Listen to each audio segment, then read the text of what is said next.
I Watch Show, and I am excited to talk to my first guest, Austin Andrews. We're going to be talking to him about weight loss. He was a contestant on season 11 of The Big Loser. And so we're going to sit down and talk to him and find out everything that happens behind the scene and how he conquered weight. Put your hands together as I welcome my guest.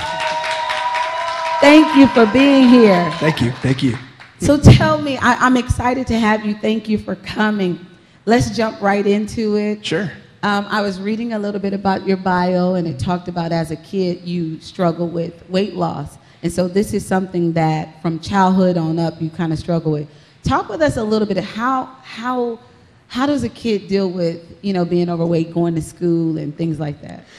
To be honest, I didn't hardly deal with it. And I say that, I was going through it every day and absolutely being bullied for it and having those issues on a daily basis. But because it was so emotionally taxing, I didn't deal with it. I never dealt with the issues that were causing it and that were making this a pervasive problem in my life. And that's how by the time I was 21 years old, I was over 400 pounds.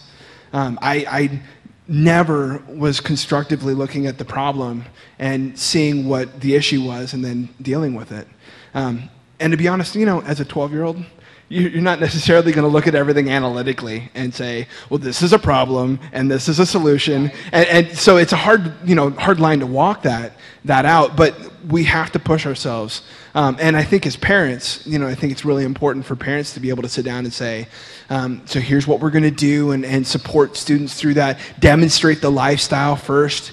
But, you know, kids aren't going to solve this on their own. We've got to, as adults, we have to walk in and support them through the change and through the lifestyle that we need them to embrace. That's good.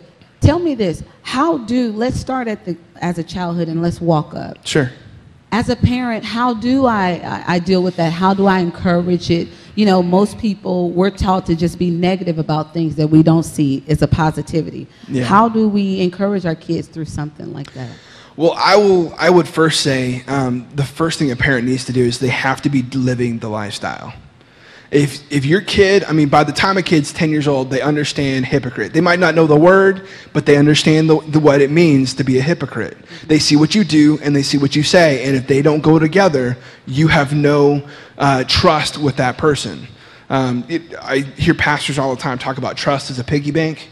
And the more I do in our relationship together, and the more trustworthy you see me as, I can correct you, I can bring correction to my church, I can embrace you. But if my piggy bank's empty and I do something, I gone bankrupt. Yeah. So as a parent, if you're operating on a trust system with your child and your piggy bank is empty, you have no voice to be able to get them the help that they need and embrace them. So the first thing, you've got to be living the right lifestyle. And I think that's the number one thing we can be doing for the kids. It doesn't matter, if they're 12, they're 16, they're 8. If you begin to make that change and you make this a priority, your kids will see it and they will start to make it a priority. And the truth is, it's the same with any leader. The things that you celebrate, the people around you will begin to celebrate as they follow you into a path that's righteous and that's glorified and that's holy. And so let's begin to celebrate the right things and not live our lifestyle in a way that people can't celebrate with us. I totally agree with you.